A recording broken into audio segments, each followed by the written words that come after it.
Essa semana eu estava até trazendo alguns dados oficiais de causa de morte no Brasil e mostrando a questão da Covid, que não é mais a líder de morte como aconteceu há um tempo atrás. Diminuiu. Mas aí tinha lá os casos relacionados a doenças coronárias de modo geral, né? Infartos, AVCs e tem também uma parte de hipertensão, ou seja, pessoas que morrem no Brasil está lá entre os principais, entre as 10 principais causas de morte e hipertensão. Isso. Mas o que significa ter hipertensão, doutor Laudenor? Perfeito. Essa é simplesmente a doença crônica mais comum do mundo, né? E as pessoas têm alguma resistência quando recebem o diagnóstico da hipertensão. O que é que eu, né? Como é que eu devo proceder com o tratamento? Que é uma outra questão, mas assim, a hipertensão é uma doença causada por muitos fatores, muitos, né?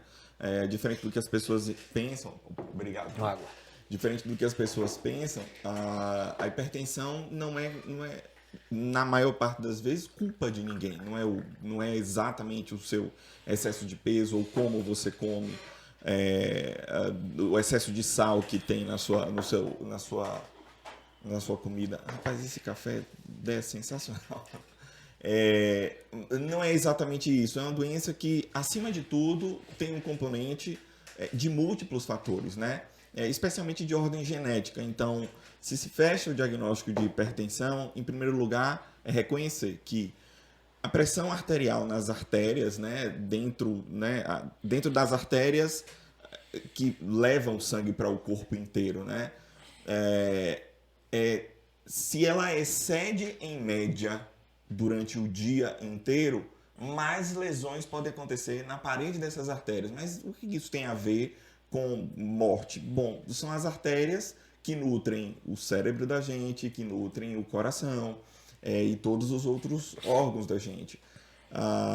Mas você citou, né, as causas de morte, né? A principal causa de morte no mundo inteiro, ela está relacionada à aterosclerose. E a aterosclerose é esse fenômeno de enrijecimento dessas artérias, né? As artérias vão ficando mais duras. Hipertensão contribui muito com isso, né? Especialmente quando ela não é tratada. Então, reconhecer a hipertensão é o ponto fundamental. A pressão alta, eu gosto de fazer o seguinte, assim, para tornar simples, assim, o que é ter essa pressão alta? Imagine que, assim, na sua casa a gente tem encanamento pela casa toda, você precisa distribuir a água pela casa inteira. Para distribuir a água pela casa inteira, com o tempo esses canos eles são desafiados, né? O tempo faz um desafio.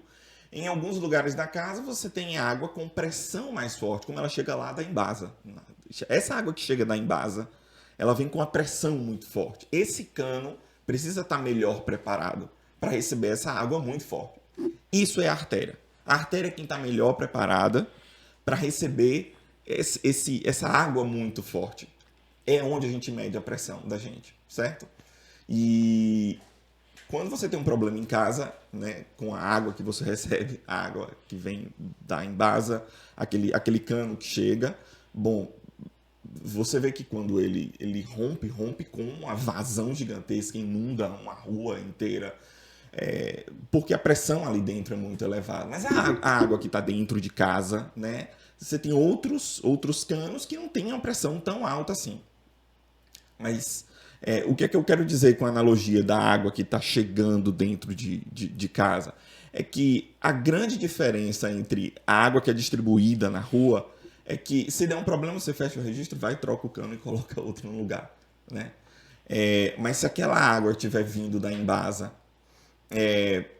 né, tiver com uma pressão muito grande, esse vaso vai romper, ele vai se machucar. Com a gente é a mesma coisa. A pressão alta faz isso, ele machuca o encanamento, né? Só que você não pode trocar esse encanamento ao longo da vida. Então, qual é o tratamento? Depois de reconhecido que você tem pressão alta, usar medicamento e tem algumas modificações de estilo de vida mesmo. Então, reconhecimento acima No de cano tudo. você vai consertar. O cano você conserta. O cano da gente, às vezes você dá um jeito em alguns, sabe? Às vezes a gente consegue, mas não são cenários bons. Bom, mas se eu colocar sal na água da embasa, vai estragar esse cano, pode até estragar se ele for de ferro, né? E aí ele vai Ele vai oxidar, oxidar né? mais.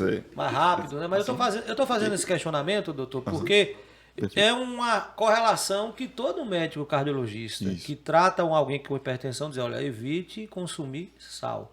Por que o sal é tão prejudicial para a saúde no aspecto da hipertensão? Como biologicamente há essa relação?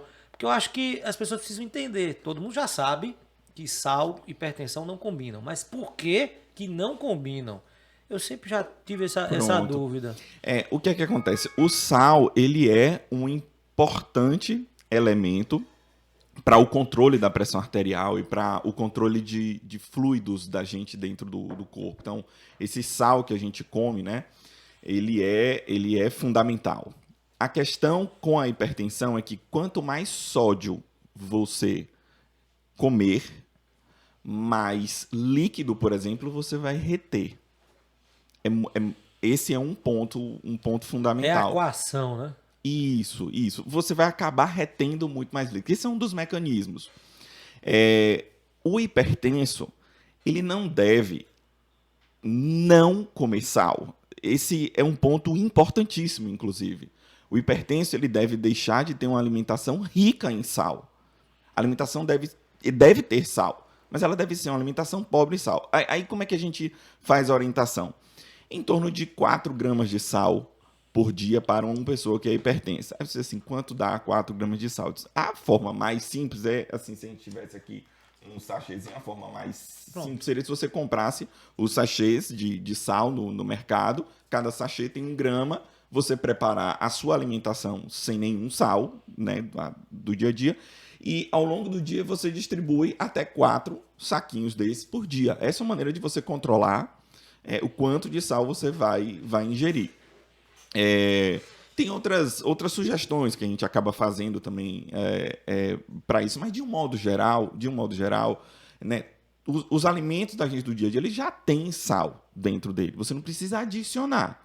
Então, um grande desafio para a hipertensão é você evitar a adição de sal no alimento, né? Esse é um ponto muito importante, porque isso prejudica o controle. Agora, o quão importante é o sal na alimentação?